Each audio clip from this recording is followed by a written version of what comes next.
Perkenalkan, nama saya Muhammad Iqbal, NIM A1C3-19071 dari Reguler C Pendidikan Fisika Universitas Jambi. Saya akan menjelaskan materi-materi yang sudah saya pelajari selama belajar alat-alat ukur. Nah, yang pertama ada jembatan pembanding. Nah, jembatan pembanding ini terdapat dua jenis jembatan pembanding. Yang pertama ada jembatan pembanding kapasitansi. Jembatan pembanding kapasitansi digunakan untuk pengukuran kapasitansi yang tidak diketahui dengan cara membandingkan terhadap sebuah kapasitansi yang diketahui. Kemudian yang kedua ada jembatan pembanding induktansi. Jembatan pembanding induktansi mirip dengan jembatan pembanding kapasitansi. Induktansi yang tidak diketahui ditentukan dengan membandingkan terhadap sebuah induktor standar yang diketahui nilainya. Kemudian yang kedua ada jembatan High. Jembatan High untuk pengukuran induktansi. Pada gambar di atas berbeda dengan jembatan Maxwell, yaitu mempunyai tahanan R1 yang seri dengan kapasitor standar C1 sebagai pengganti tahanan paralel. Dengan segera kelihatan bahwa pada sudut-sudut fasa yang besar, R1 akan mempunyai nilai yang sangat rendah. Dengan demikian, rangkaian High lebih menyenangkan untuk pengukuran Q yang tinggi. Kemudian yang ketiga ada jembatan Scaring. Jembatan Scaring salah satu jembatan arus bolak-balik yang paling penting. Dipakai secara luas untuk pengukuran kapasitor. Dia memberikan beberapa keuntungan nyata atas jembatan pembanding kapasitansi. Walaupun jembatan Scaring digunakan untuk pengukuran kapasitansi dalam pengertian yang umum, dia terutama sangat bermanfaat guna mengukur sifat-sifat isolasi, yakni pada sudut-sudut fasa yang sangat mendekati 90 derajat. Kemudian ada jembatan Wien. Jembatan Wien dikemukakan di sini bukan hanya untuk pemakaian sebagai jembatan arus bolak-balik guna mengukur frekuensi, tetapi juga untuk berbagai rangkaian bermanfaat lainnya, di mana dia digunakan sebagai saringan pencatat yang membedakan terhadap satu frekuensi tertentu. Pemakaian jembatan Wien juga terdapat di dalam osilator audio dan frekuensi tinggi sebagai elemen pengukur frekuensi. Kemudian ada alat pentahanan Wigner. Salah satu metode menghilangkan sebagian efek kapasitansi kebocoran di dalam sebuah rangkaian jembatan adalah alat pertahanan Wigner. Rangkaian ini menghilangkan kapasitansi pengganggu yang terdapat antara thermal detektor dan tanah. Kapasitansi di antara lengan-lengan jembatan tidak dihilangkan oleh sambungan tanah Wigner dan masih mempengaruhi ketelitian pengukuran. Karena penambahan sambungan tanah Wigner, maka tidak akan mempengaruhi syarat-syarat kesetimbangan. Prosedur pengukuran akan tetap atau tidak berubah. Nah, kemudian ada jembatan impedensi universal.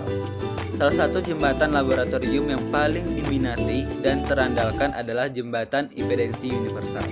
Beberapa konfigurasi jembatan yang dibahas sebegitu jauh tergabung di dalam satu instrumen yang mampu mengukur tahanan DC dan AC, induktansi dan faktor penyimpanan Q dari sebuah induktor, dan kapasitansi dan faktor disipasi D dari sebuah kapasitor.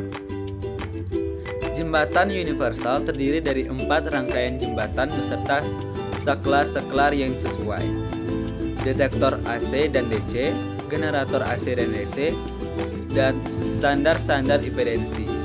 Rangkaian jembatan Weston digunakan untuk mengukur tahanan AC dan DC.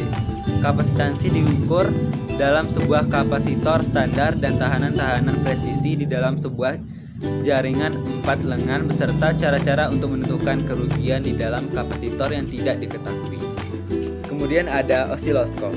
Osiloskop adalah suatu alat ukur elektronik yang digunakan untuk memetakan alias memproyeksikan sinyal listrik serta frekuensi menjadi bentuk gambar grafik agar lebih mudah dibaca dan juga dipelajari. Alat ukur yang satu ini banyak digunakan di bidang penelitian, sains, engineering, kesehatan, maupun telekomunikasi. Dengan menggunakan alat ukur osiloskop, kita dapat melihat serta menganalisa bentuk gelombang, sinyal listrik, maupun frekuensi dalam suatu rangkaian elektronika. Osiloskop dapat menampilkan gambar grafik dua dimensi dengan analogi waktu pada sumbu X dan tegangan pada sumbu Y. Selain fitur-fitur dasar, kebanyakan osiloskop juga dilengkapi dengan alat pengukuran yang dapat mengukur frekuensi, amplitudo, karakteristik gelombang sinyal listrik. Secara umum, osiloskop dapat mengukur karakteristik yang berbasis waktu dan juga karakteristik yang berbasis tegangan. Nah, kemudian ada Global Position System atau yang sering kita dengar dengan GPS. GPS atau Global Position System ialah sistem untuk menentukan letak di permukaan bumi dengan bantuan penyelarasan sinyal satelit. Sistem ini menggunakan 24 satelit yang mengirimkan sinyal gelombang mikro ke bumi. Sinyal ini diterima oleh alat penerima di permukaan dan digunakan untuk menentukan letak, kecepatan, arah, dan waktu. Sistem ini dibuat dan dikembangkan oleh Amerika Serikat. Fungsi-fungsi dari GPS. Yang pertama adalah sebagai militer, yang kedua sebagai navigasi, yang ketiga ada sistem informasi grafis, yang keempat ada pelacak kendaraan, yang kelima ada pemantau gempa, yang keenam ada navigasi pesawat terbang, kemudian yang terakhir ada penangkapan ikan di perairan yang luas. Nah, jenis-jenis dari GPS sendiri ada dua. Yang pertama ada GPS navigasi dan yang kedua ada GPS geodetik. Kemudian ada sound level meter. Sound level meter atau yang sering kita singkat dengan SLM merupakan suatu alat yang digunakan untuk mengukur tingkat kebisingan suara yang tidak dikehendaki atau yang dapat menyebabkan rasa sakit di telinga. Sound level meter biasanya digunakan di lingkungan kerja seperti industri penerbangan dan sebagainya. Selain itu, sound level meter juga dapat digunakan untuk memvariasikan persis berapa banyak tingkat suara telah berubah. Semua sound level meter memiliki fitur pengukur kondensor, mikrofon, omnidirectional, preamplifier, jaringan pembobotan frekuensi, rangkaian detektor RMS, layar pengukuran, AC dan DC output yang digunakan untuk merekam data hasil pengukuran. Fungsi dari alat sound level meter yaitu mengukur tingkat kebisingan di lingkungan kerja dan berfungsi untuk memvariasikan persis beberapa banyak tingkat suara yang telah berubah. Sound level meter juga berfungsi untuk mengukur kebisingan antara 30 sampai 130 desibel dalam satuan desibel dari frekuensi 20 sampai dengan 20.000 Hz. Nah, kemudian ada lux meter atau alat ukur cahaya. Alat ukur cahaya atau lux meter adalah alat yang digunakan untuk mengukur besarnya intensitas cahaya di suatu tempat. Besarnya intensitas cahaya ini perlu diketahui karena pada dasarnya manusia juga memerlukan penerangan yang cukup.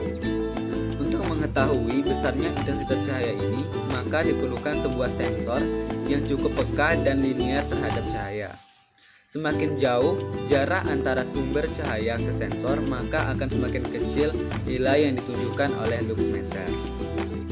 Kemudian ada anemometer. Anemometer adalah sebuah perangkat yang digunakan untuk mengukur kecepatan angin dan untuk mengukur arah. Anemometer merupakan salah satu instrumen yang sering digunakan oleh balai cuaca seperti Badan Meteorologi, Klimatologi dan Geofisika atau BMKG. Kemudian ada barometer. Barometer merupakan alat yang dapat mengukur tekanan udara. Hal ini memungkinkan peramal cuaca atau ilmuwan memprediksikan cuaca lebih akurat hingga cuaca ekstrim. Jika tekanan udara yang terukur tinggi menunjukkan cuaca yang bersahabat. Namun sebaliknya, jika yang terukur tekanan rendah memungkinkan terjadi badai. Nah, kemudian Kemudian ada psychrometer. Psychrometer adalah perangkat untuk mengukur kelembaban relatif udara. Pada psychrometer menggunakan dua buah termometer sebagai komponen utamanya. Termometer pertama merupakan termometer bola kering yang digunakan untuk mengukur suhu udara biasa. Sedangkan termometer yang kedua merupakan termometer bola basah yang digunakan untuk mengukur suhu udara jenuh atau lembab. Kemudian ada hygrometer. Hygrometer merupakan sebuah alat ukur yang dapat mengetahui tingkat kelembaban pada suatu tempat atau lingkungan. Secara umum, kelembaban atau relative humidity merupakan jumlah air yang terdapat di udara dan dinyatakan dalam persen dari total jumlah air maksimum saat kondisi jenuh. Meskipun begitu, alat ukur kelembaban udara akan bergantung pada pengukuran kuantitas lainnya seperti tekanan, suhu, massa, hingga perubahan mekanis lainnya. Hygrometer banyak dipasang di tempat-tempat penyimpanan barang atau lain sebagainya, seperti kontainer. Jika kelembaban suatu tempat atau lingkungan terlalu rendah, ada kemungkinan memunculkan organisme lain seperti jamur yang akan merusak barang simpanan. Dan meletakkan hygrometer, kita bisa mengetahui kelembaban udara dan mempertahankannya agar sesuai dengan kondisi ideal penyimpanan. Kemudian ada evaporimeter. Evaporimeter adalah alat yang digunakan untuk mengukur kecepatan penguapan air dalam udara pada lingkungan dan waktu tertentu. Hasil pembacaannya sangat tergantung terhadap angin, iklim, dan debu. Adapun fungsi dari evaporimeter sendiri yaitu untuk mengukur besar kecilnya curah hujan yang terjadi.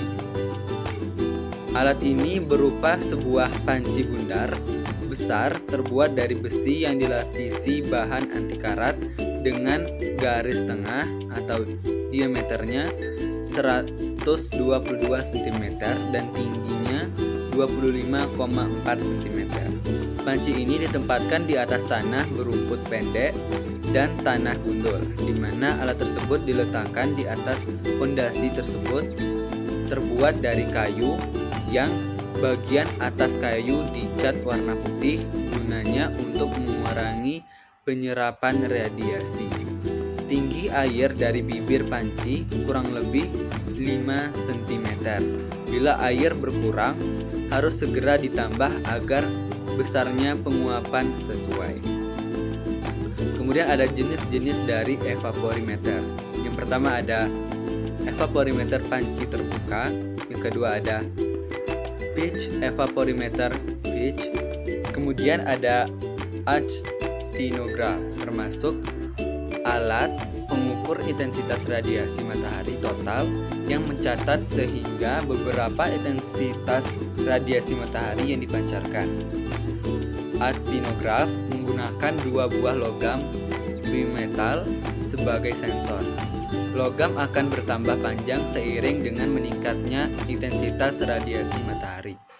Perbedaan panjang logam yang kecil akan diperbesar oleh sistem tuas karena adanya pergerakan pena tersebut adalah perbedaan panjang akibat adanya perbedaan temperatur. Kemudian alat berikutnya ada Campbell-Stokes. Campbell-Stokes adalah alat yang digunakan untuk mengukur lama penyinaran matahari pada suatu periode tertentu yang dapat ditentukan dalam satuan waktu atau persen. Prinsip kerja dari Campbell-Stokes adalah sinar matahari yang tepat jatuh pada sekeliling permukaan bola kaca pejal akan difokuskan ke differences permukaan kertas pias yang telah dimasukkan earth celah mengkuk dan meninggalkan jejak bakar sesuai posisi matahari saat itu. Jumlah kumulatif dari jejak titik bakar ini yang disebut sebagai lama penyinaran matahari mendukung dalam satu hari dalam 1 jam atau menit.